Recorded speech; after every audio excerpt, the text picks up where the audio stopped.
Let's do this, guys. I'm so excited.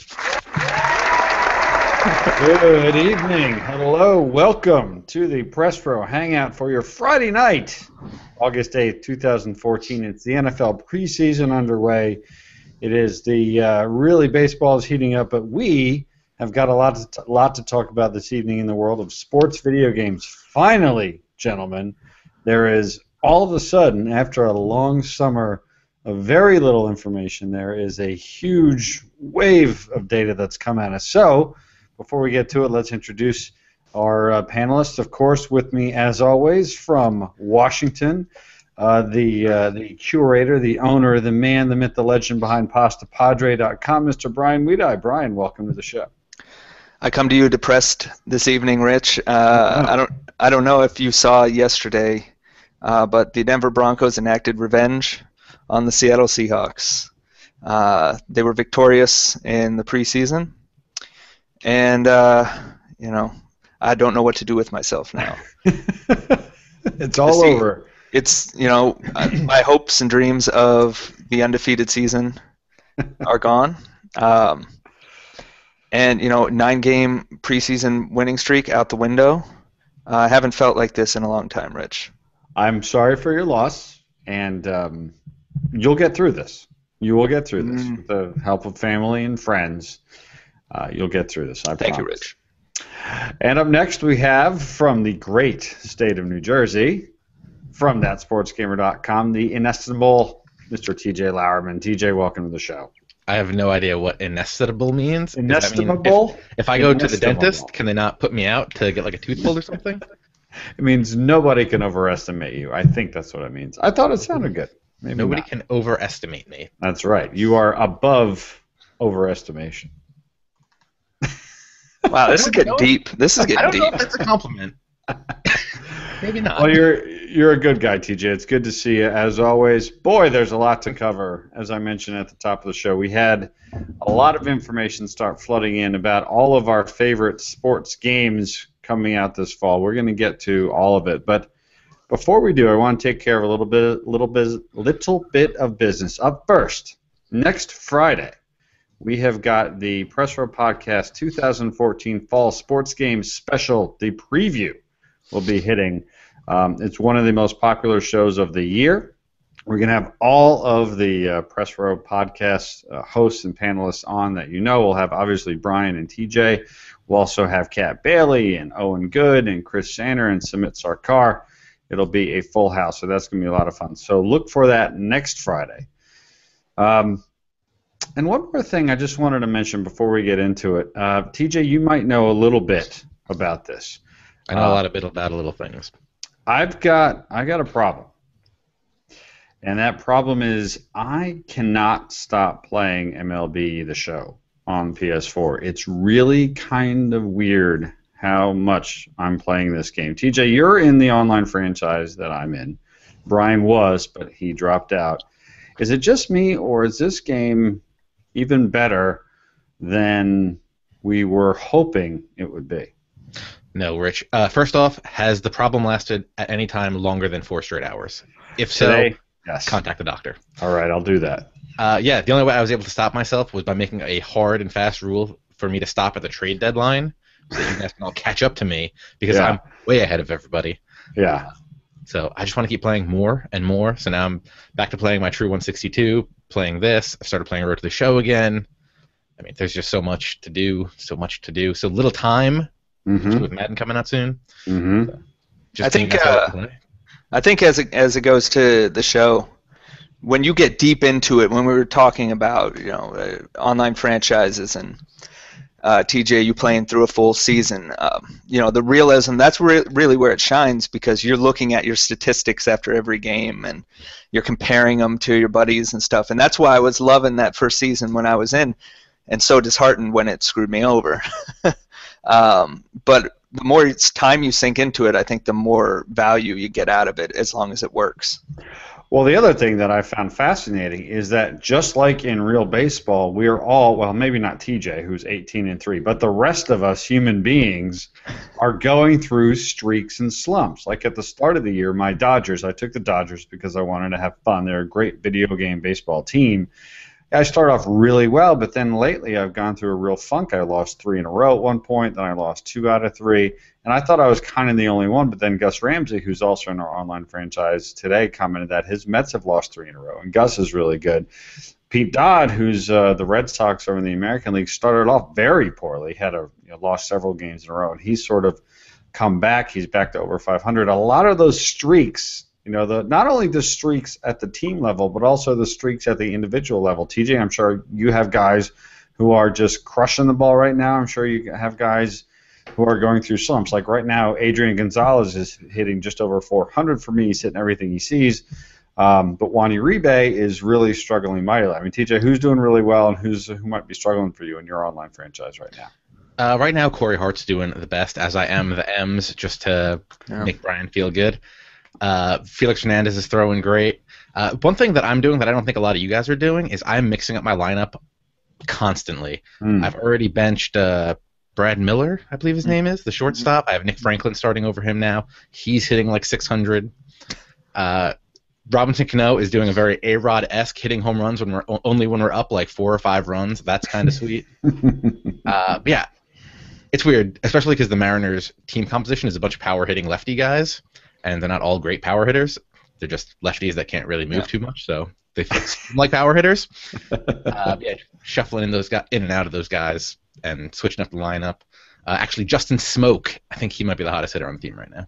And we're going to...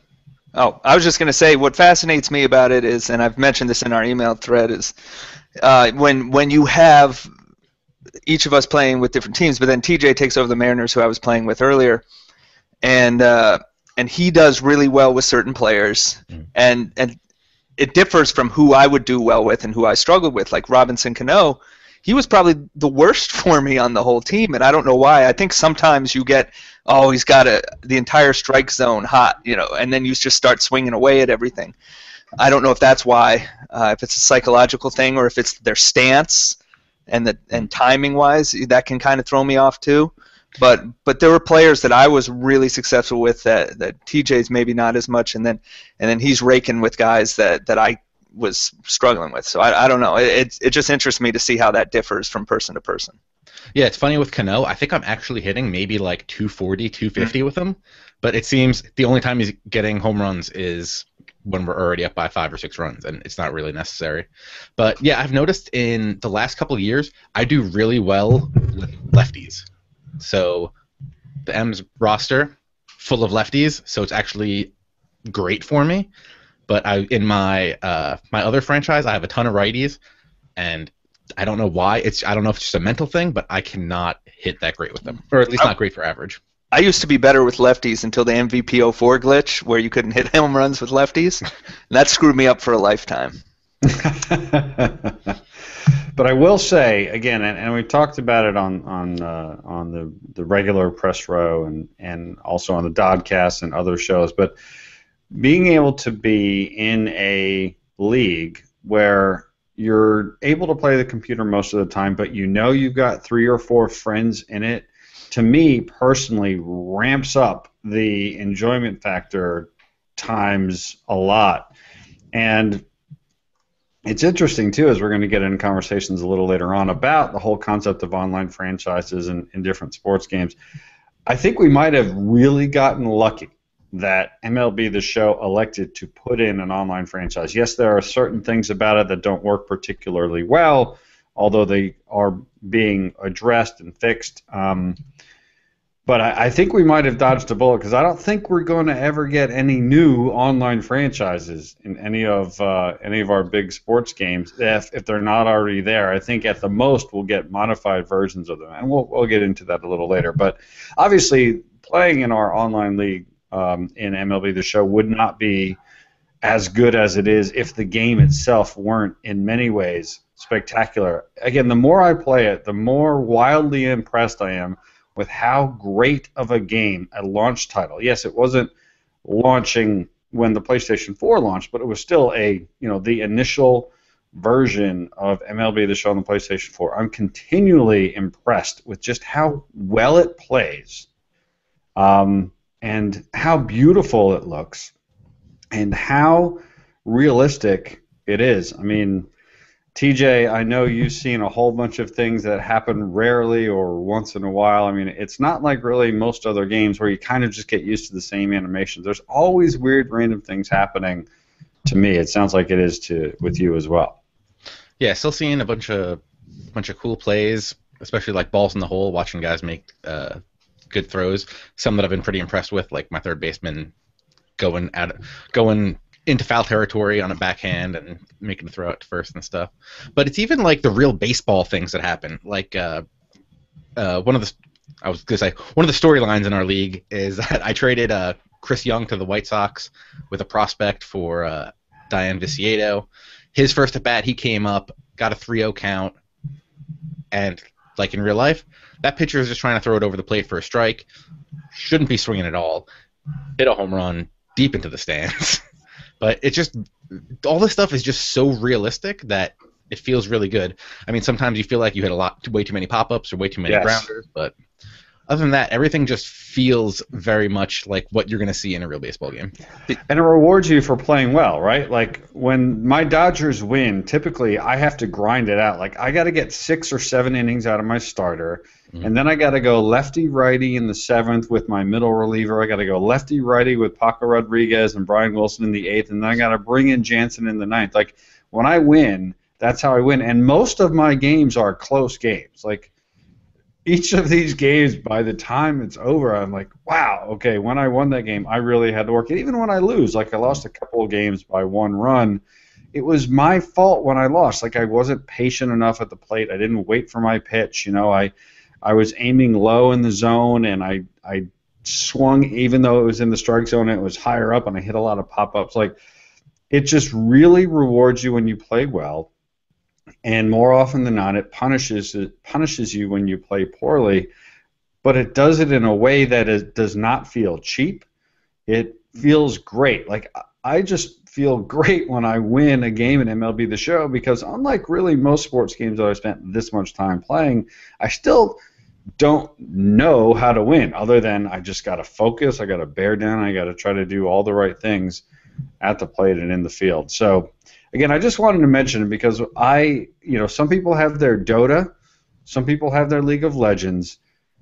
I've got MLB The Show. Like, it is really front and center with what I'm playing, and it'll be fascinating once all of the slew of sports games have come out and we got our leagues going on in Madden and NHL and stuff, and hopefully NBA 2K, where the show fits, because I don't think it's going to be put on the shelf like it typically is. Used to be once college football came out, that's when the show went on the shelf. Mm-hmm. You know, I was thinking that when Madden comes out, that's when it would go on the shelf, but I don't think that's going to happen now. I'm just, again, continue to be very impressed by MLB 14 The Show on the PS4. And if you have a PS4 and you don't have it, you can get it for deal, right, Brian? I mean, there are deals right now for MLB The Show on the PS4 as well. I mean, there's no better time to get it than now. Yeah, absolutely. I mean, for a while they had reduced the price to $40. I haven't looked at it lately, but it's probably around there. And if you get it used, you could even get a better deal on it. So, I mean, it's probably worth it, even though the season is, ticking down here. Yeah. All right, but we are here to talk about a bunch of the stuff that has come out recently this week. And let's start with Madden 15. There were finally, after quite some time of no updates about it, we finally got some information about Connected Franchise Mode. I was hoping, of course, that any and all of these exclusive, or any and all of these nuggets of information would have been an interview directly on the Press Row podcast, but alas, despite my best efforts, that did not happen. We're still looking to get Josh to come on to talk some more in detail about some things. But anyway, a lot of what I would call a lot of small changes to the Connected Franchise Mode. And before I sort of give my opinion on them, and I don't think we need to go item by item, but I'm curious, Brian and TJ, what your take is once you read through them, what they mean to you personally and what you think they mean overall to Madden and their focus on the CFM. I'll start with you, Brian. Well, I think dependent on how much you played Connected Franchise last year, the year before, this stuff is really valuable, even though from the outside it doesn't look like anything major. If you played the mode a lot, these things will make sense to you. You'll have noticed most of them missing or needing some sort of improvements. Now, for the outsider who doesn't play this mode, it's not a terribly impressive list of stuff when you're starting to go down things like adding the IR designated to return and things of that nature, but it's needed for realism. You got to get those kind of things in there. And I in my review last year, I was like, it doesn't have the IR designated to return because I want to put a guy on IR and be able to bring him back later if need be. Now, there are issues with Madden where, do you really need the bottom part of your roster? You usually don't actually use them, but still you like to have those realistic touches, and hopefully they come into play at some point in the future. Now, the bigger shifts are with the game prep and the confidence. How much that's going to end up mattering, some of it sounds good, some of it sounds, a little shaky, but we'll see. I mean, I think it's intriguing. I think there's a sense of trust from people because that mode started out really solid, got better last year. It just needs kind of touches to draw you in, and that's why I was a little disappointed. Now, they did on the stream, but I was a little disappointed that they didn't go into detail on the presentation enhancements within franchise, because to me that's what was lacking more than anything, was the sense that you were playing within a league with other people or just within that own universe, where when you're in a game you didn't see things like your records and stats and who's in the playoff chase, that kind of stuff. Now, they added some of those things. They didn't really go out of their way to highlight them in the blog or in any other details that have gone out. They have things like the banners with the division records and such that'll be in there. So I think that's huge to my enjoyment of the mode and how long it's going to keep me drawn into it. I wish they would have focused on that a little more, but I think just adding in those small things even will make a pretty big difference. Now, I've said several times on the show that I'm almost a little concerned with if they make dramatic changes to the connected franchise mode, because in my opinion, a lot of it works great. Like, we are right now in our 5th year of the Press Row Madden League. Now, granted, most of the year 1 through year 4 guys, like both of you, have elected not to participate in year 5, and we're doing it like where we're simulating almost a week a day right now. We're already in week 8 or 9.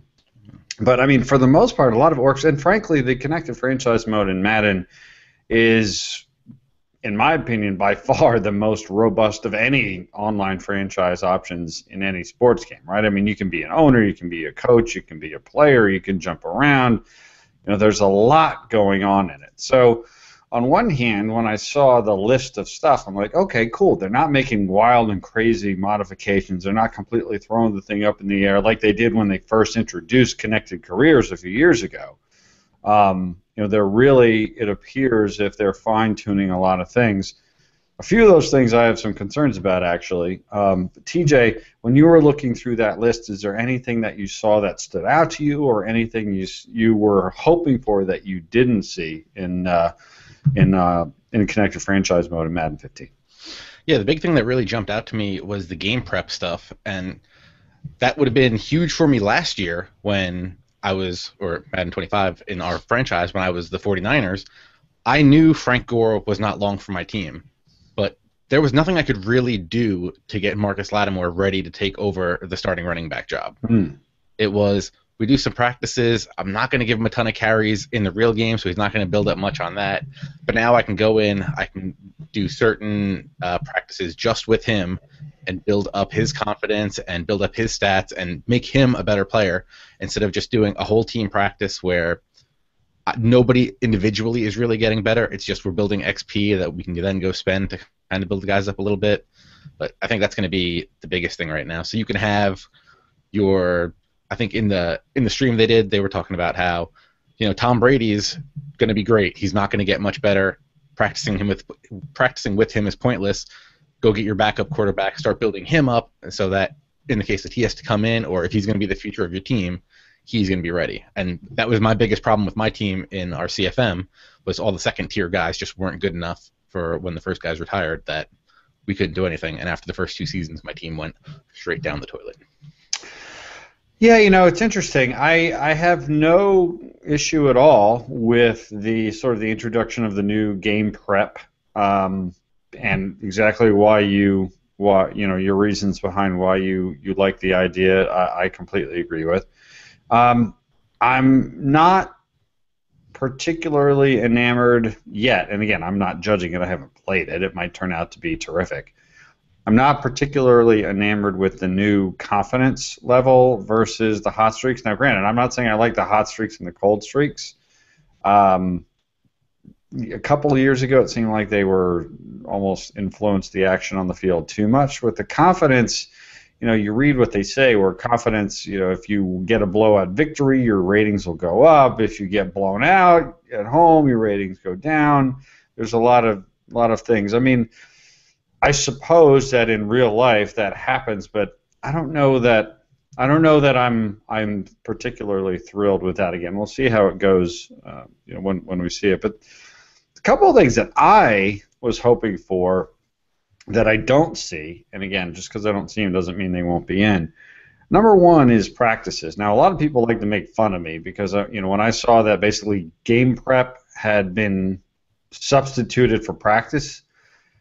I use practice quite a bit because, especially when you're in year 3, year 4, year 5, and you've got a whole bunch of new players, sometimes you have different quarterbacks, different tight ends, different receivers than you start with. I use practice quite a bit, not to get the XP, but just to try different plays with my players that I don't have a lot of familiarity with. And if there's no practice mode at all, to me, that's really bad. Again, I seem to be in the minority. But if you can't go practice with your team, particularly year 3, 4, 5, I don't like that. I want to be able to get out on the practice field, run some plays with my team as it is 3 or 4 years from now. And I've asked Josh Lumen about this on previous shows, I would love to be able to switch playbooks in practice. Because right now in practice you can only have the playbook of your head coach. And if you're thinking about changing things up on your team, there's no way to try a different playbook. So I have a feeling that not only is practice not even going to be there, but even if it is there, you're not going to be able to switch your playbooks around. But again, that's really esoteric stuff for me as a player.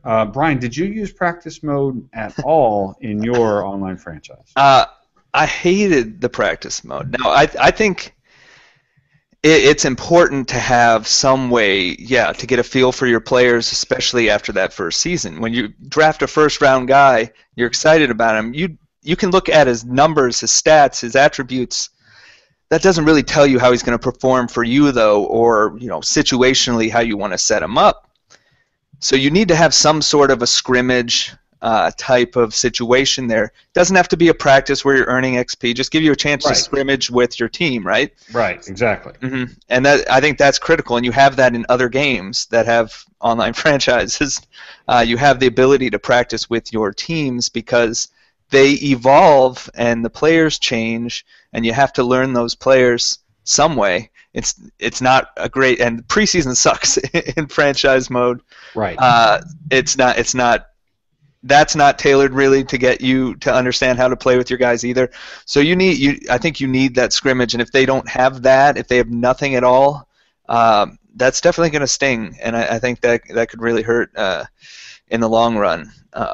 But obviously, I think it's hard to say, yo, we got practice in franchise mode, make a big deal out of that. Right.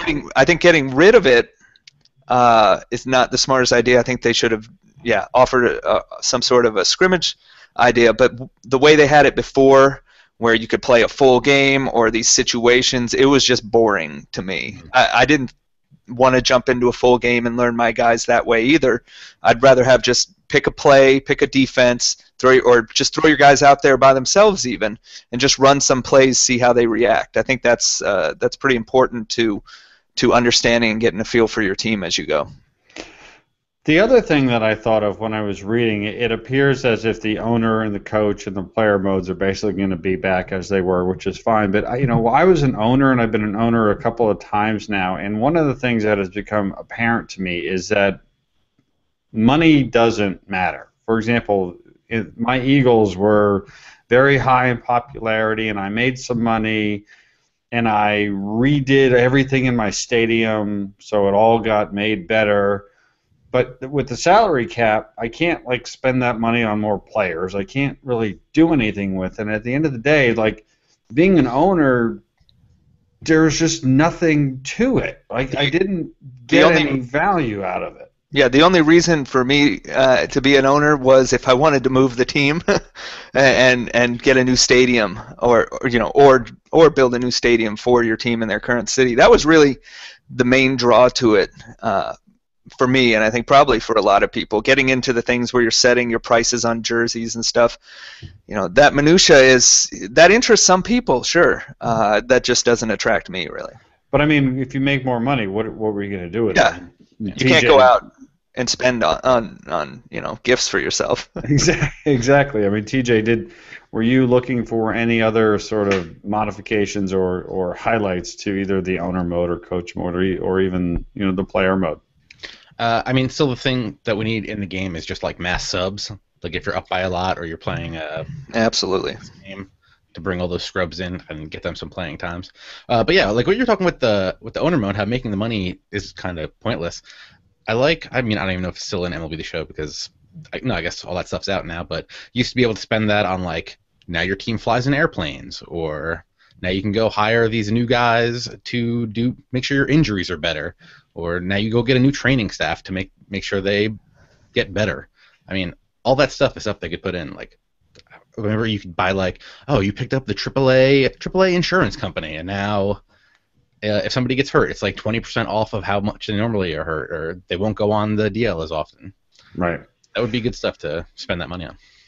But I mean, I've said it several times. If they made no significant changes to the owner mode, or excuse me, to the CFM, and they improve the gameplay by 20%, and we can still have our online franchise and play 3 or 4 years and have the fun that we've had doing it, I'll be okay with it. So I'm cool with no dramatic shifts in this. I mean, at this point, again, I don't know what sort of dramatic shifts. I think you can make those adjustments. It's interesting, right? I mean, we don't know the amount of effort that it takes to make the modifications they've made. And as we get into some further discussions, you got to wonder, right? Because CFM doesn't generate additional revenue. It may help sell the initial $60 game.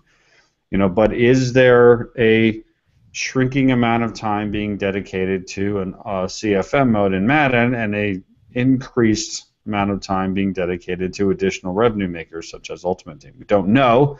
I would imagine, just like when I've asked them, everybody says, no, that's not the case. We allocate to all the different modes, and they may be 100% on. I don't know.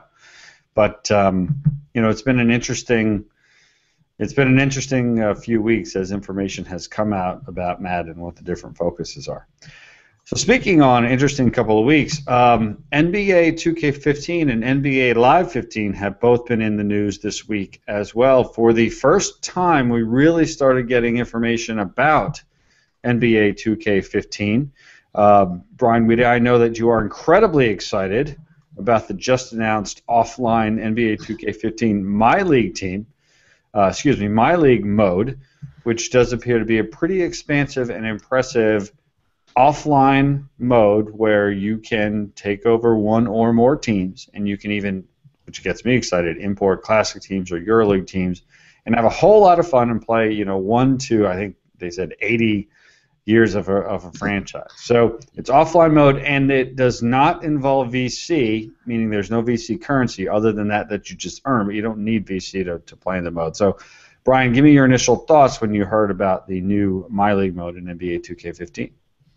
Well, the first thing I thought of was TJ's true 164 in the show, and how, Rich, you said you were going to do the true 80 years in MyLeague.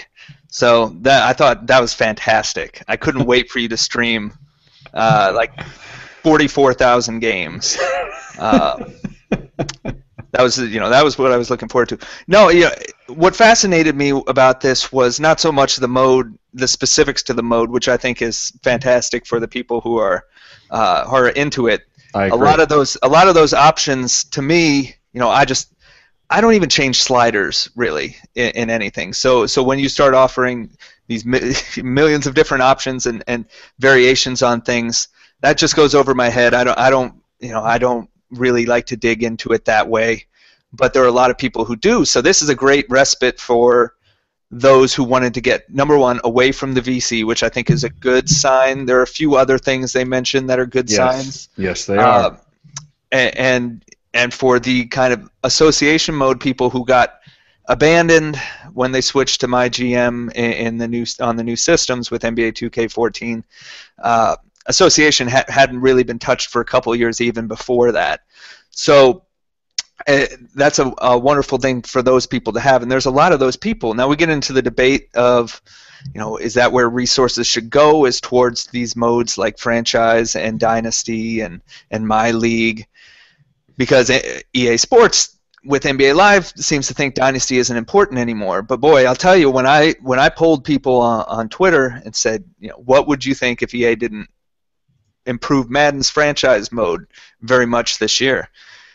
Overwhelming. I mean, hundreds of tweets literally came in saying, I may not buy it, or I would buy it and I'd just be upset about it. There were very few people who responded and said, I just don't care about franchise mode.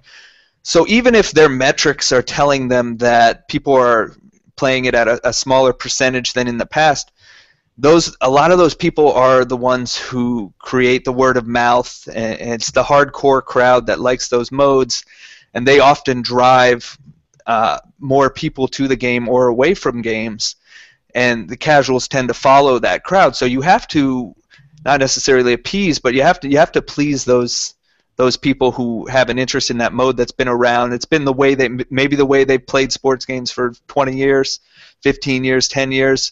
It's kind of ingrained in the sports gamer that, here's one way I like to play or can play at least. So it's important to project an importance on those modes, and what they did with 2K here is a sign of that. And it's just so interesting to me that on the very same day NBA Live's interview is out, where they say, we're taking elements of Dynasty and putting it into the Ultimate Teams and the career modes, and we're going to, bite-size things like the big moments instead of any sort of focus on Dynasty. And I don't think we really want to get into what NBA Live has to do this year, but when you're selling a $60 product and you've got a competitor selling a $60 product, you can't just sell it on one aspect. It has to be a complete product for people really to consider it.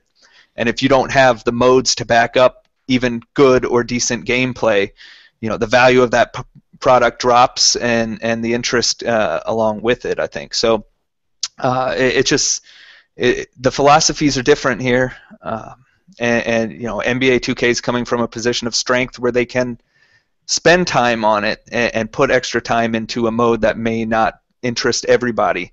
And NBA Live's trying to come together and pull one thing together and please a larger crowd than just targeting them by developing on one single mode. Yeah, before we get to NBA Live 15, I do want to touch on a couple more things. I think, just based upon what I've read, and I'm going to pick out a couple of those things that I've read, I think NBA 2K15 will be a significant improvement to NBA 2K14, and not necessarily even that much on the floor, the gameplay. It may or may not be dramatically improved. But number one, when they come out and say this brand new, significant revamp of association called MyLeague is going to have no VC, right? They were right up front within the first three or four questions that was there. There's no VC other than you can earn VC by playing the game. That's big, right? I mean, that right then and there tells you we heard something. They heard the complaints, and we talked how they don't their social media and stuff has not really sort of connected those dots for the consumers. But clearly they heard that, so that's positive. Another thing that I read that gets me really excited is, even though they didn't get into the online leagues, they said they have added requested functionality to online leagues and stability. So to me, that tells me, and again, I might be reading into this, but that tells me that we will get something much closer to a fully functional online league like we have in the show, like we have in Madden, like we're assuming we're going to have in NHL, like we do not have in FIFA, where you can have 3 or 4 or 30 or however many teams there are, guys playing an online league where you can keep stats tracked and you can play a full season and all those kinds of things. And I'm going to assume that because they said that, that's going to be the case. Brian, you're shaking your head no. We just in a what is a podcast or a hangout we were talking about, and when they say we've optimized or improved online or we've revamped online, how it never turns out to be true. They don't have a history here with online to really rely on that. Online leagues isn't what people wanted really anyway. The interesting thing about this all is if you go back a few months when people were complaining about the online leagues, the 2K reps were basically saying, "Oh, everybody loves our online leagues, and they work perfect," even though they really didn't work at all. So, it's okay. I mean, if the online leagues work, then we'll have to wait and see. I just can't put any stock into that at this point, and I don't think most people would for the majority of these games when it comes to online. TJ, did you read about the NBA 2K14 MyLeague, and does any of this, as a non-basketball guy, an admitted non-basketball guy, get you thinking, all right, well, I'm going to have to check this out when this hits in October? Yeah, I was actually really excited for all this stuff until I got to the last line where it says 2K Sports will not have online MyLeagues, because initially I was like, I'm probably not going to pick up either of these basketball games. But then I start hearing all this MyLeague stuff. I'm like, well, we're probably going to have a press row one. I'm like, that'd be pretty cool. I'll definitely pick this up and play that. And then it's like, well, all this good stuff that you want in an online franchise just isn't there. And I know we used to kind of get angry. It's like, oh, well, franchise is gone, and now Madden just has CFM, which encompasses everything. It's like, yeah, it encompasses everything, but you can do everything online and offline. Mm-hmm. So now you have two completely separate things for online and offline franchises or leagues. It's just really frustrating that they put all this time and effort into something that's offline, and you can maybe I'll sim if I get it. Maybe I'll sim some of that to get some free VC and then go spend that in. They're gonna make sure you can't do that, TJ. Come on. Yeah, I know, but I mean the metrics still do say. I mean, granted, maybe they are changing, right? Especially in the new console generation, where so much more of these things have online elements to them, but.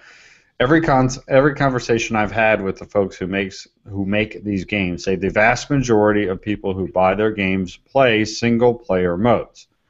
And I give credit to the NBA 2K team for recognizing that and making what appear to be significant concessions isn't the right word, but I mean, they recognize that these are ways that their consumers want to play the games. I mean, heck, it wasn't that long ago that I hated to play anything online when it came to sports, right? It's only since really the four-string community a few years ago, and then as Press Row, we have our leagues now. Like, we're spoiled, right? Like, we get to play online games against people that are fun to play with, and we shut out everybody else. But a lot of people don't have that kind of community. So, yes, I'm now gravitating much more towards online-based, experiences, almost like MMOs. But I think, for the most part, a lot of people either don't have that community, or they just don't have the wherewithal to get a few, good people together for those kinds of things. And those are the people who really prefer to. But you know what? I'm just going to play. For the next 3 or 4 months, my player or my league. So I give credit to him. And it's an interesting juxtaposition, Brian, as you mentioned, to what Sean O'Brien, who has been on the show before and has certainly been, for better or worse, very very candid in his conversations. But you mentioned about online franchise, and I don't think you paraphrase. I don't think it was exactly that, but there was a question in Game Informer. They did an interview with him, and they basically asked the question based upon some things that he said. He's like, "Does this mean, by extension, that Dynasty mode is becoming less prominent in your development cycle?" And this is for NBA Live 15. And Sean replied, "I would say yes right now. What we're trying to do, meaning it is less prominent, we're trying to incorporate some of the cool moments and the control you have, either as a coach, a player, or a GM within other game modes. There are certain things about the control you have to draft a player, trade a player, to try to sign a contract that we're trying to bring to some of our other modes. I think it's taking what was great about Dynasty Mode and still having it there because there are people who want it. It's just having a solid system with better for our simulation results, having the right players signed and traded as free agents, and the right teams winning. Having that sim engine that is buttoned up and really solid, and then taking some of the cool concepts that have always made the Dynasty Mode great and bringing them into other modes. So, you can read that a couple of ways. It sounds like, Brian, the way that you're reading it, is that at least NBA and perhaps by extension EA may be doing what we've sort of been hoping wouldn't be the case, but have been kind of fearing, that non-revenue generating modes are getting less and less attention in favor of other modes that would at least be more sexy to sell the game and potentially, like an Ultimate Team, generate more revenue after the initial purchase. Yeah, I think you can see that resource-wise. Now, NBA Live is is not the typical EA Sports game right now. If you look at NHL and Madden, they still get a pretty good amount of work done on their franchise modes because they've centered a lot around that, and it's not just a basic dynasty or franchise mode. There's the career mode elements to them. There's the connected elements to them.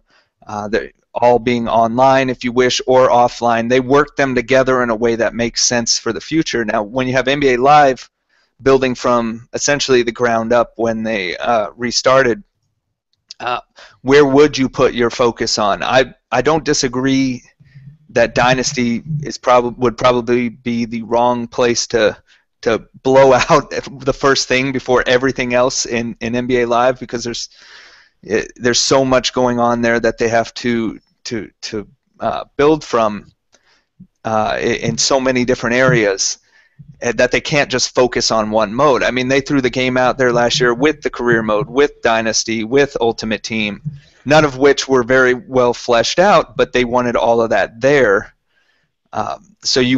They don't have the resources to just say, okay, we're going to make a fantastic Dynasty mode. It wouldn't make sense selling the game either. I don't want to say it's the wrong decision on their part even relating to Dynasty for now, but the idea that it's not important going forward is the sense you get from that, and that they're going to just take elements of Dynasty and put it in the other modes. I think that's where the mistake is long term rather than short term. So I'm not sure. I bet if they were asked that again, if Sean was asked that again, he would have a different way of answering it.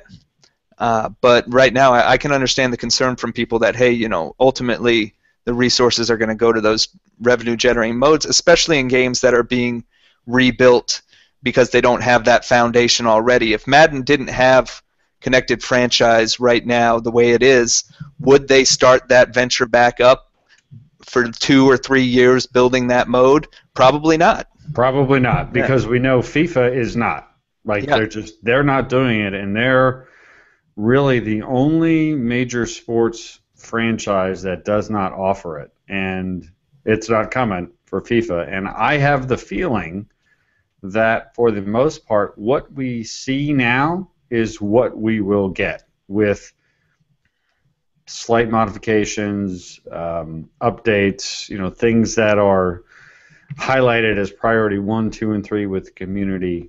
I get the feeling that that's kind of how this is going to be. Now, in some cases, I think that'll be okay. In other cases, like perhaps NBA 2K14, and again, we'll see, it might not be what certain players want. I mean, I know one of my favorite ways in the past to play NBA 2K was in team-up mode, where I would get with a few of my friends, and it would be like 3 or 4 of us playing as a team, which is a completely different way, by the way, to play a basketball video game. Completely different. One of the other things that was asked of Sean O'Brien is, will there be an EASBL similar to the EASHL, an online team-up? And he said, no, there will not be this year. It's something that they're exploring for the future. TJ, would a team-up mode in one of these basketball games make you personally more likely to play it and experience in that way, as opposed to the traditional, you control every player on your team at all times? Yeah, definitely. I love the EASHL and especially pro clubs in FIFA. I find that's just a very fun way that you could focus on one player and you can do your one job and do good at it and have a lot of fun.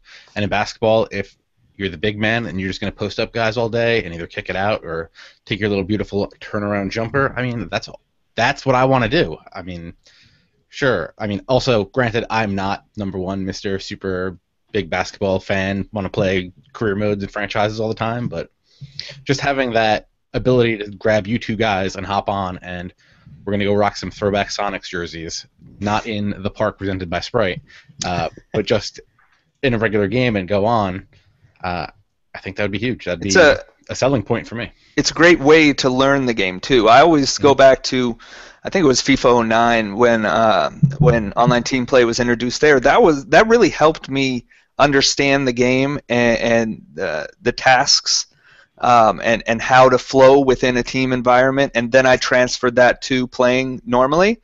And if you would have had that in live last year when we were all frustrated by the lack of ways to learn the game and get better, that would have been one way to do it. Plus, it helps disguise those AI issues that are present early on in the first few years because you're all controlling your own guys. So that would have been a great addition there. Plus, because the competition really has not fulfilled that role on their side, it would have been a way for them to offer something different.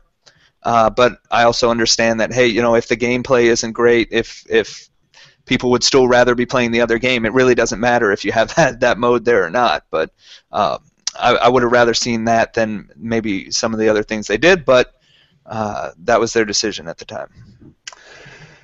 So that is touching upon the NBA things that came out. Obviously, we're anticipating more information about NBA 2K14 now. I think I think it's interesting that both of the basketball franchises have chosen to start to get information out right around the same time that we're getting 2-3 weeks away from Madden. I mean, the Blitz is coming, and clearly they want to make sure that their name is in the conversation as well.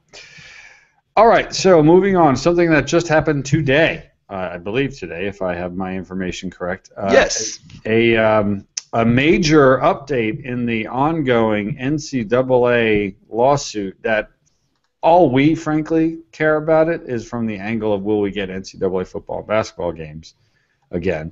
I suppose if you really like college sports at a high level, this could impact you. Of course, I'm kidding. You care about the kids too, Rich. Come on. They are our future. So, Brian Weed, walk us through what happened today. I mean, I know that basically, the bullet point is that the NCAA lost, but there's a lot of subtlety and nuance to that. So you have been tracking this as thoroughly as anybody over the last few years. Give us your reaction, what happened, and what you think it means in the short term and then perhaps even in the longer term. So essentially, the judge ruled after this case really began 5 years ago or so.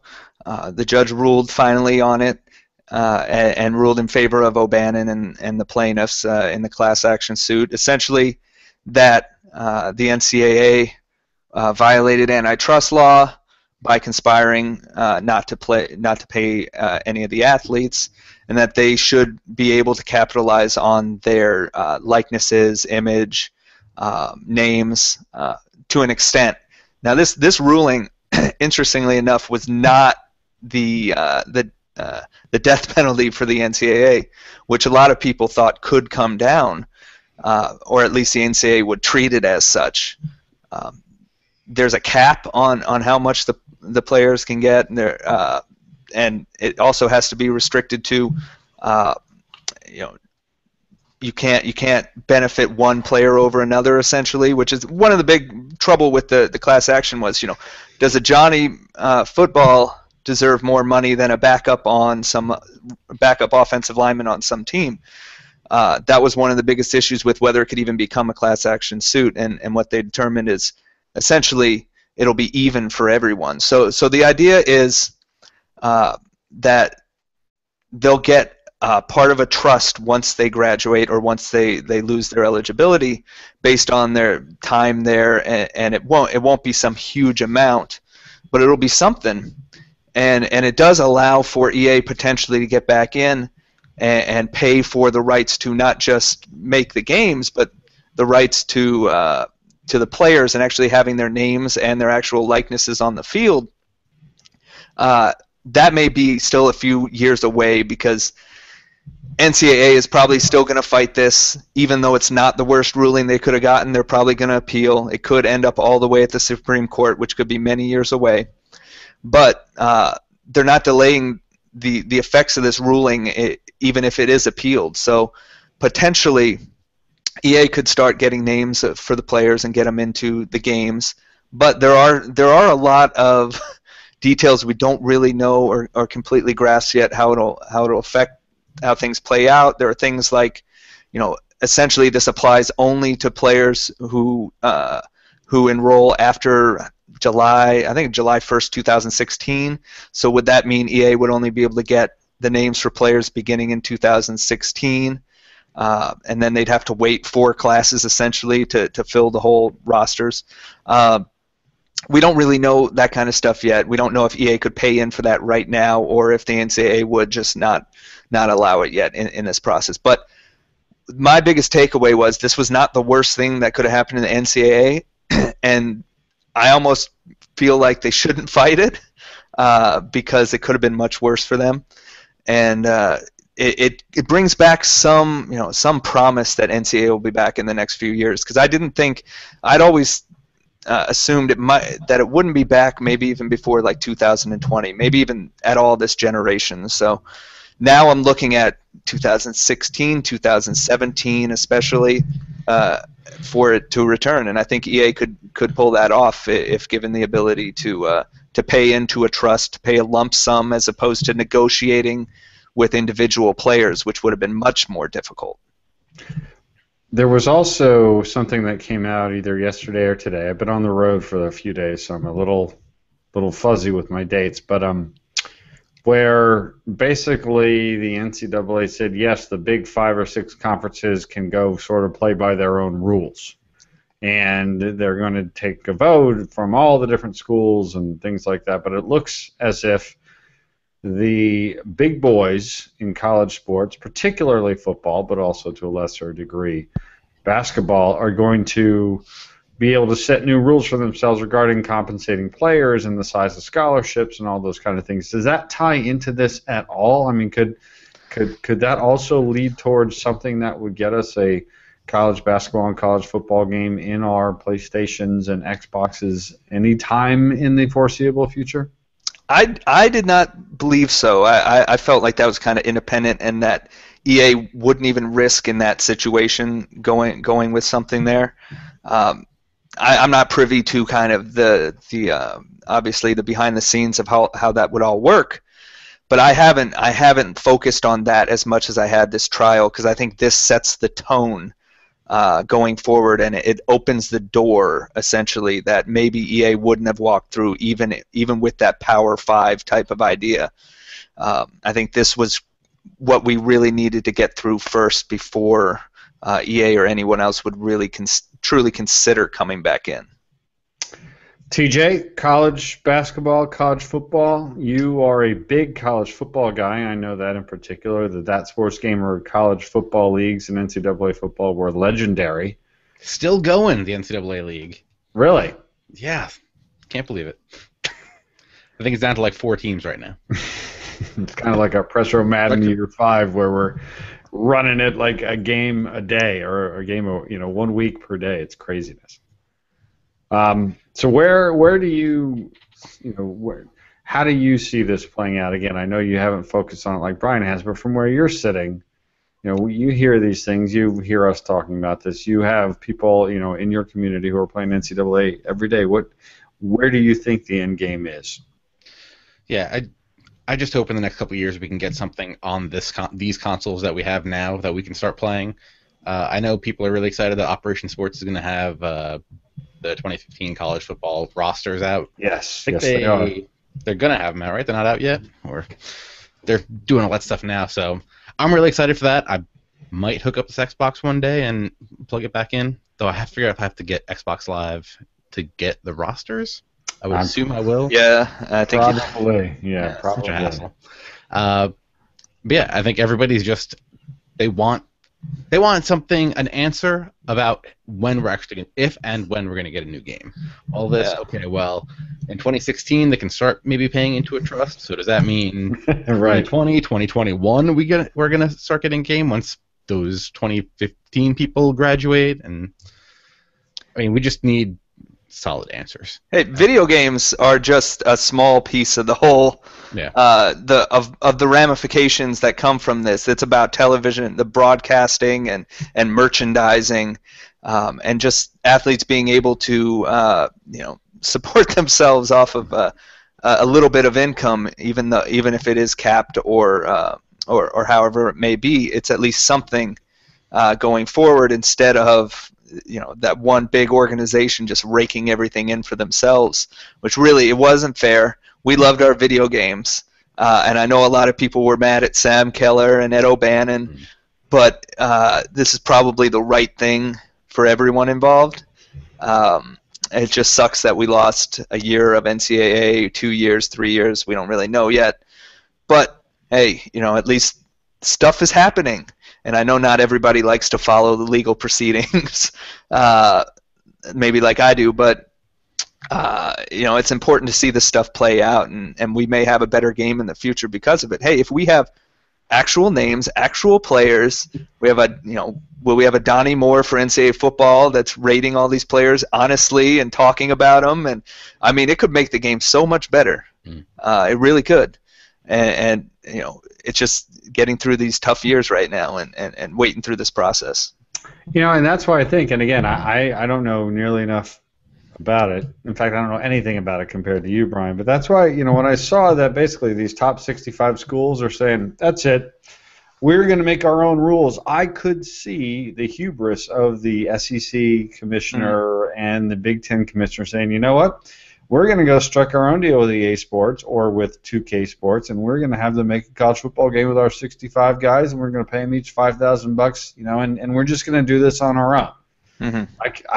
I could see them doing that if, of course, the revenue, makes it worth their while. And the funny thing is, well, not the funny thing is, I think people assume that the revenue from college video games is significant compared to that of, I mean, my God, I mean, probably I don't even know what they call the Chick-fil-A Bowl is anymore, but I mean, probably the revenue from the Chick-fil-A Bowl is probably 10 times in that one bowl what you get from, the entire yearly sales of an NCAA football or a basketball game. So yeah, and the the conferences, the NCAA actually, and the individual schools really did not receive a whole lot of money. If you look at the grand scheme of things, money-wise, it was not a significant draw for the NCAA or any of the individual schools involved. It was more of a prestige thing. But once you get into lawsuits and the like, that's when they had to get out. Yeah, and once they can start putting names on jerseys, that's when they make the real money. Because right now you can go buy a Notre Dame number 3 jersey, and you're set for their whole backlog of Joe Montana and everybody, and you're going to be set for all their superstars that they have in the future. But once they start forcing you to buy a new jersey every year, when they have their new hotshot quarterback, because people in Texas and Florida and Michigan, they will buy those jerseys every year with the new kid's name on it. Well, they'll get it for the red shirts even. I mean, it's the hope. They're buying hope, TJ. Guys, I printed out a Justin Zwick cover for NCAA 2003. I don't know if the man ever took a snap. Where's my Nick Montana Huskies jersey? Come on. No, I don't buy college jerseys. Thankfully. I don't buy jerseys, period, because at a certain point in time I realized, a certain age, I realized that a grown man walking around in a jersey looks kind of ridiculous. Rich, that's why we got to get you in on soccer jerseys. They have the collar, super professional looking. If you don't rock the customization, it looks just like a golf shirt. The problem is they have these massive advertisements on the front of them, so I'm walking around the whole time advertising like China. If I got an Everton kit, like an Everton shirt, I'd be walking around advertising Chang beer, and the little tiny Everton, crest would be here, and it'd be this giant elephant spurting water in the air for this Chinese beer. I mean, that's the problem with with the with the soccer jerseys is that it's like walking around.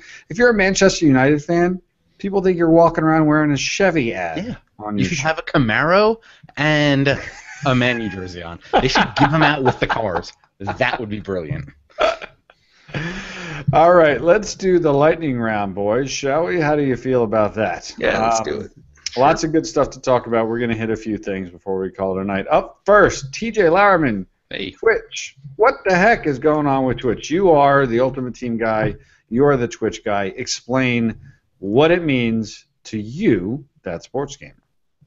Well, the main thing is that they've done is now in your video archives, they're only going to go back 14 days, I believe it is now. You can still export them to YouTube and have them saved there forever.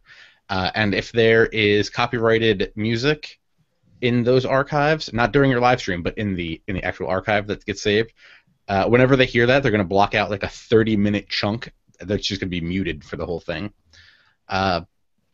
With them probably getting bought by YouTube, I don't even know if that's still real. I think they're still in negotiations. I don't think anything's been finalized essentially, yet. it's close.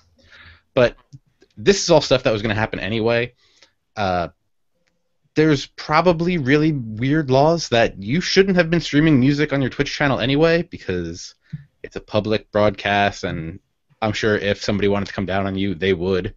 But yeah, this is all the same stuff that was a problem when Google bought YouTube. They assumed it was just a whole copyright infringement mess, and now Twitch is trying to get themselves in line, even using the same company that does the music match stuff that YouTube already uses. And I mean, all this stuff was inevitable because, especially like the not having the forever backups anymore.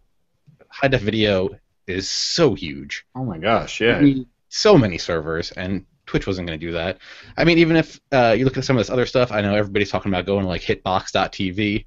I mean, they pretty much have the same rules, and if like the RIAA wants to come after them for music, they're going to do the exact same thing that Twitch did. So, well, I think TJ, I think isn't the thing people are having the most difficulty with is that system to tag your videos and mute them when it senses the licensed music, right? It's not so much the people who are streaming music over their gameplay. It's the in-game music that is getting flagged.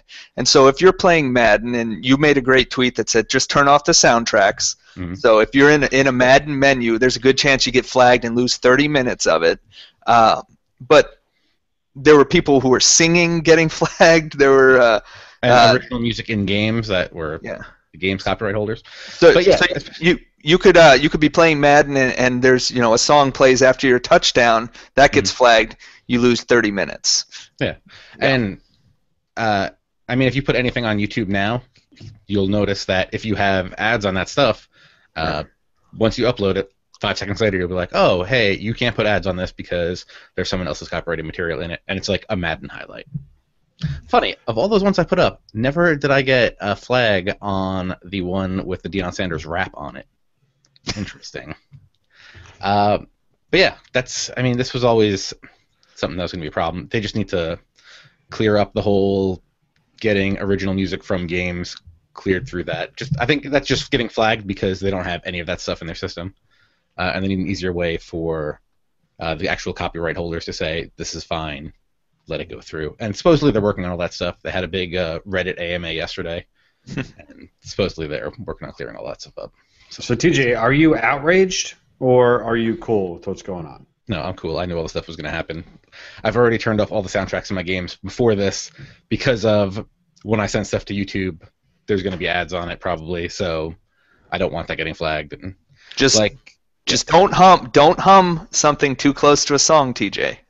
But see, that's why I can say, hold me closer, Tony Danza, and I don't know if it'll get flagged. I'm very worried. TJ, I've watched him stream. The man likes to sing while he's playing. Hey, man, how else am I going to tell people about the new Teenage Mutant Ninja Turtles song by Wiz Khalifa and Ty Dolla $ign, Knock Knock, You About to Get Your Shell Shocked? I mean, that's a classic. I mean, we've just been muted. We've just been muted. Twitch somehow got to us. They're all Google now. I don't understand. And people are like, oh, let's go find another thing. It's like, well, why don't you just use YouTube? because most likely you were going to move these files to YouTube anyway. But I mean, it's all the same. All right, up next, Zynga. Our friend Ian Cummings has basically moved a whole team into a building next door to Tiburon, and the just announced Zynga 365, or I think it's Zynga Sports 365, a new initiative from Zynga, has announced two sports properties, two mobile sports properties. One is an NFL property, one is a golf property featuring Tiger Woods. Brian Weedow, do you know anything about what these games are right now? Is this anything you're excited about? I mean, obviously, we'd love to have Ian come on at some point, talk about what he's got cooking in the future. What do you make of this? And is this, potentially something that people like us who love console sports video games might be interested in? It depends on your interest in mobile gaming, I think. And there's been plenty of NFL licensed mobile games that have come along that have been no good. Many or most. Football is a tough one, but I think they're taking a different stance on it. It's not like you're playing Madden on your phone. It's more of the fantasy elements and team building elements. So it's available. The NFL Showdown is available in some territories, and then it'll be rolling out to everyone within the next few weeks. I think that's interesting. And then there was a funny comment today on the post on my site where Tiger Woods is the other thing that they talked about. They partnered with him, and somebody said, "Well, I hope they got a discount," or it's not really the best time. He's still got the name recognition. He is obviously. Still, he could pull out at any time. So, well, not many people believe that, but oh boy. It's interesting. I like to see what they're doing. TJ I'll let him go with what he mentioned in the email when we were talking about this, from what he noticed from the Google Play page. But yeah, I mean, it's always interesting when you get a fully licensed NFL game. Interestingly, a lot of them were just NFL licensed, not NFLPA. So this game has all the actual real players too. I think that's an important thing to point out. So we'll see when we get to try it out in a few weeks. TJ, what are these games? Yeah, it kind of, at least the football one from the Play Store, it kind of looks like it's going to be fantasy football, but a new kind of way to do fantasy football. I know NBA 2K had put out an app where it was like you draft your team, and it was kind of like Ultimate Team on your phone, and then those teams like go off and play simulated games, and you get points back and win stuff. I think this is actually going to be based off the real fantasy football performance, so that'll be kind of cool, I guess. So, I mean, it really just seems like a new interface for fantasy football. I mean, I got to tell you, I'm very much a iOS guy. I've got iPad, I've got an iPhone. I know I don't speak for anybody other than myself, but I don't play or do a whole lot on my phone these days related to gaming or those kinds of things. With me, there's just too much of everything, right? There's just so many different fantasy football apps and flick kicking games and all of these different things. It's almost just where I'm like, you know what, I don't even want to bother anymore. And I think it's interesting. I think it's a real challenge for mobile game makers. No, I don't think. I know because they've told me. It's a real challenge for mobile game makers to get noticed, and then even if you do get noticed, to get traction. I mean, it's got to be viral. It's pretty much got to be viral. That's how those games on mobile tend to go. Is you get the Flappy Bird type of situation. Right. And they reap those huge benefits, but there are, for every Flappy Bird, there's thousands of games that just never reaches an audience. Zynga obviously has the ability to get the word on their games better than others do, but they've had their share of rough games too. These are the first two games to come from this studio down in Orlando, so we'll see how they go. I think it's interesting. At least you have different ideas going, and yes. They're free to play, and it depends on your opinion of that model, but at least you can try it out without having to spend anything too. So yeah, and it's a fascinating business scenario, right? I mean, we've spoken with guys like Your Turn Football, terrific game, a really terrific game, but it struggled financially. And you covered it, Brian. It got covered in Operation Sports, and I don't think it found the player community that it needed, and also didn't find enough people willing to spend money, to play it. And I think some of that had to do with the game too. It wasn't quite completely put together the way that the original designers had wanted it to. So, these games obviously have less people, so they're significantly less expensive. It's really hard to hit, but there is, I'm sure, each of them have a certain break-even point. Right? So what is that point? When can a game be profitable? I mean, it's not mobile, but Pro Evolution Soccer for years, a lot of people said, why do they even bother competing against FIFA? Well, the fact is that it's been profitable. It might not be extraordinarily profitable, but Pro Evolution Soccer exists to this day because it has been profitable. I look at these games, new mobile efforts, I always get concerned, and we know Ian, he's really good at what he does. But I just get concerned, like, will they find an audience? Obviously, assuming they'll be fun, will they find an audience? Will that audience pay? How do they find the right balance between monetization and fun? I mean, TJ, you mess around with a lot of mobile games. I mean, what are some of the ones that you have found best work for you, if any? Yeah, and like I said, the hardest part is you have to get it viral so that everybody's playing it. And then you kind of just have to cross your fingers that people will keep playing it.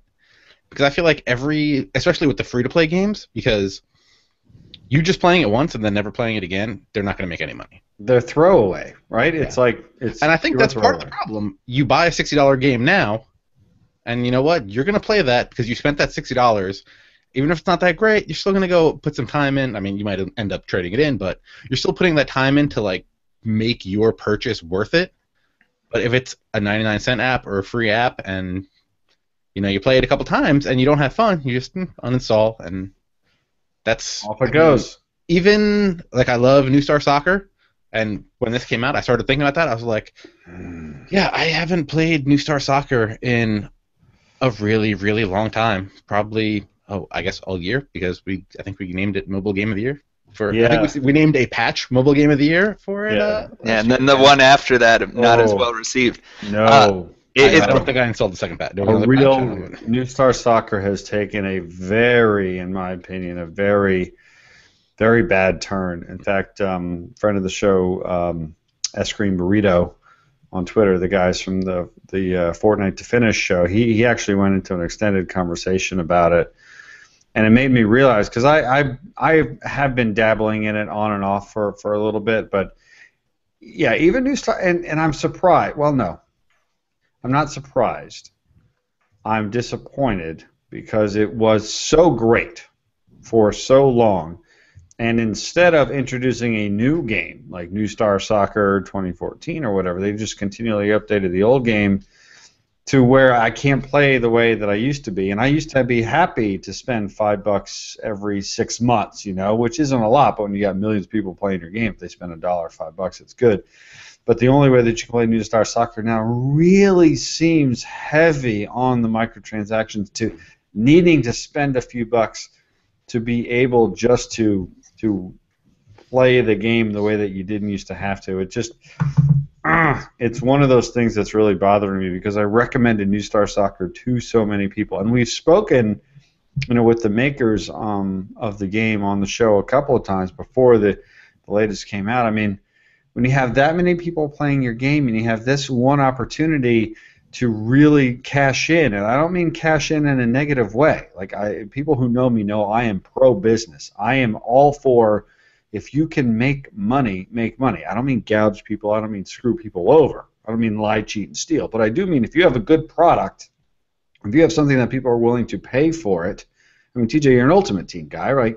You like Ultimate Team. You're willing to pay for it. I'm all for that. It's just, boy, it seems like they went really heavy on the microtransaction direction in New Star Soccer. Yeah, and it's funny because with NFL Showdown, I think when I'm trying to find the exact quote I said, but when Brian sent me the link to the Android store, I was like, well, look, it's got 5 different levels of energy that you're going to have to spend money on, so this is this is gonna be super microtransaction game. So Yeah, there's I just pulled it up on my phone. There's a review on Google Play, I think would sum it up, that just was posted yesterday. So it's one of the first ones on the page. It says, "It used to be amazing when it was a game and not a pay-to-play.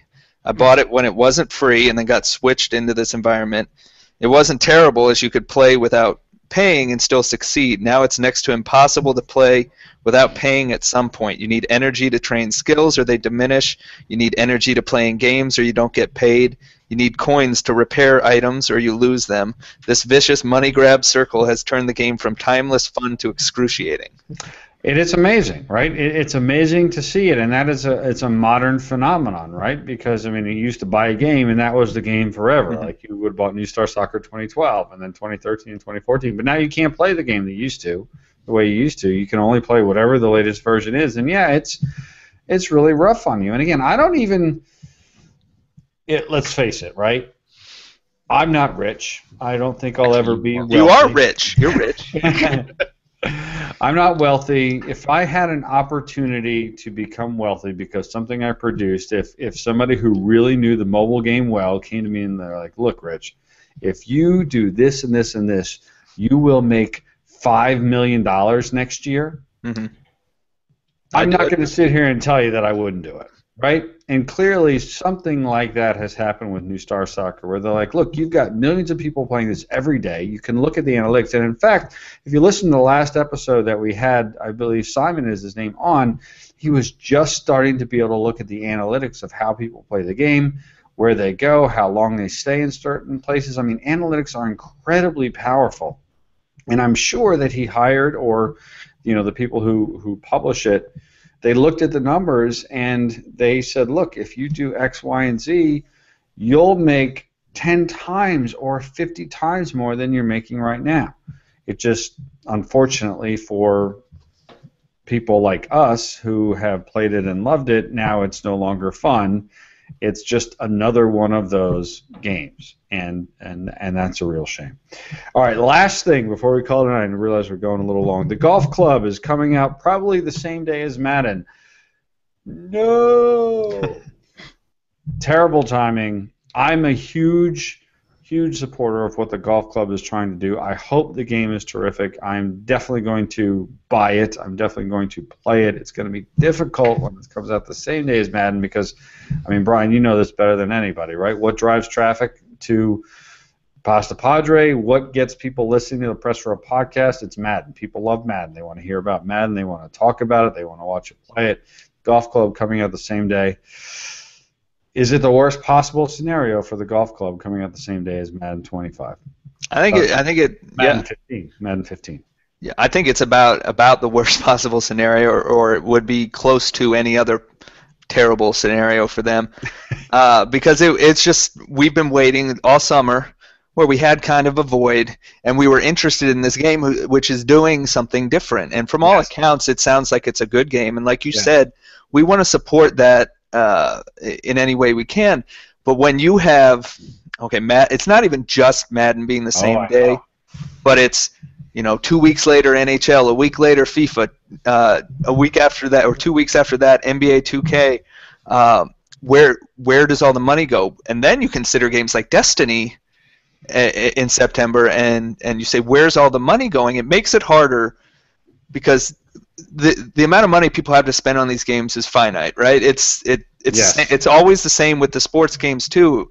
Why people tend to buy one or two. They don't buy them. We do, but most people don't buy Madden, NHL, FIFA, NBA 2K, NBA Live. Right. We're insane. We recognize that fact, but this is what we do. So Yes, plus any other games that we just want to play because we like playing games. Right. So when you say, what about the golf club? Well, it makes it tougher for people because then they have to make a decision. In June, if the golf club had come out mid-June or mid-July, it's a lot easier to say, okay, I'm going to drop my $40 when you don't have Madden for $60 and any other game you want for $60 coming up right hitting you at the same time on the credit card or your bank account. And then it wipes out really the publicity it could get because those other games are going to overshadow it. I mean, you might get an article on sites that say the golf club's out now, and that's probably it. While those other bigger games get more exposure. It hurts that word of mouth. It hurts it on social because people are going to be talking about other games instead of just that. It's rough. It's a tough, like I said in the email, it's a rough draw for them. Well, even tougher is the fact that it, at least upon initial release, is not going to be a box copy that if you walk into Walmart or GameStop, that you'll be able to pick up and buy. TJ, is the fact that they're not only going to be competing for mindshare with the big boys, but the fact that they're going to be competing for digital shelf space in a world that in some ways is digital, but in many ways is still not, going to hurt that as well. Yeah, especially like Brian said, now you're going to have, not only you're going to have Madden taking over the main store page, you're also going to have all the other pre-order screens popping up. And at least when you're on the shelf in a store, you can see the golf game, and you can see it's there, and you say, okay, I want to play golf, here's this game. This is going to end up being like pretty much anything on either of these stores. You're going to have to go search to find it. Yeah, which, by the way, let's face it, these stores are not great at lining everything up. Sorry to interrupt you, TJ. Keep going. Like, I even know what the free PlayStation Plus games are, and I have no idea how to find them unless I'm going to go in there and type them in by name. I think that's a big factor because the golf club doesn't have to be a game that just sells on day one like most of these licensed sports games do. But correct. When you move into the holidays, who bought golf games in the past? It's a lot of people buying it for their dad or for someone else. Golf games is have always been kind of had that element to it that some of the other games didn't, or at least to a greater degree. You can't. How are you going to give this to someone on Christmas? How are you going to find it? Like you said, TJ. It used to be a lot of people back with Tiger Woods games. It was kind of a casual crowd before all his transgressions. It was moms buying it for their kids, or a wife buying it for her husband. It really was. It was a lot of that, and that's why it was such a high seller on the Wii, and then tanked after all that stuff because it was because of their values. So it's a tougher game to also give as a gift, or like you said, or to find. I think that's an interesting element to all of this.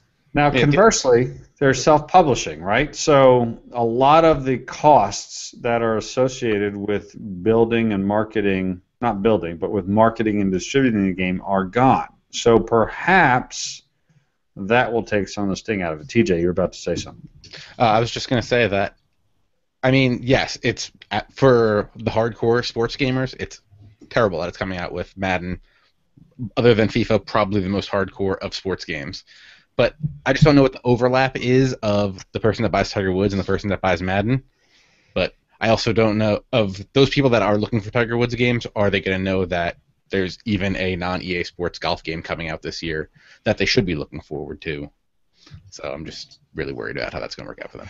Well, if they listen to the Press Row podcast, they will definitely hear about it because we are going to cover it. And again, not for any reason other than this is a big thing. Like, we talk about it all the time, but we want more games. We want competition. We've had Peter Garson, who is the executive producer of the game, on the Press Row podcast twice. I am very excited to play it because it's also a different kind of golf game. I mean, it's very social. It's about setting up tournaments and playing with your friends. You don't build up attributes. You just practice to get better. Everybody has the same skills, and it's just whoever practices and learns how to play the game is better. Unique created courses, right? That's lots intriguing. of good stuff. Absolutely. So, we're going to do our part, and if the game is good or great, you're going to hear about it. If the game's not good or great, you're going to hear about that as well. But yeah, if you pay attention to us, we're going to talk about the golf club because we're gonna definitely be checking it out for somewhat selfish reasons, but we want more stuff to talk about. And the golf club is definitely something to talk about.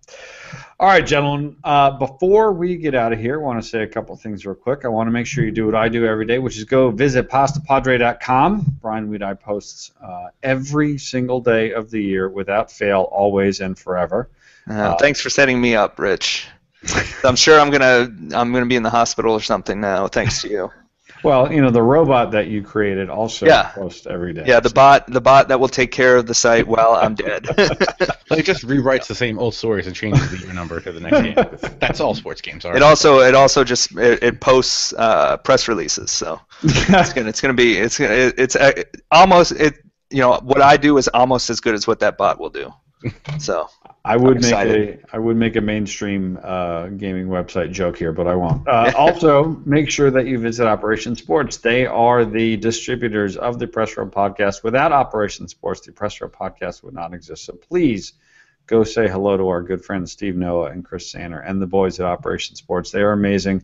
I mean, shoot, TJ, you brought up the forums and the rosters. I mean, I just found out the last few days ago that they have rosters like historic rosters for MLB The Show. They got 1984. They got 1975.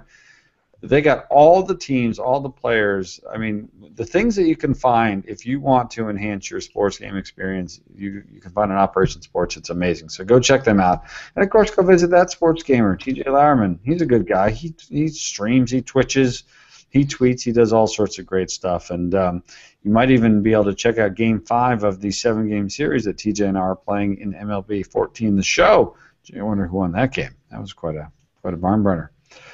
And lastly, make sure, please, that you subscribe to and rate the Press Row Podcast. Again, it may sound like not a big deal to you, but as we try to grow the show and keep it free for everyone and just keep it alive, subscribing to it, rating it, giving us feedback and comments, visiting our sponsors, and just doing all those kind of things helps us do our thing. So please do that. So, on behalf of TJ Lauerman from That Sports Gamer and Brian Weedeye from Pasta Padre, I am Rich Grisham from the Internet. As always, thank you so much for joining us. We appreciate it, and we'll see you again real soon. Cheers.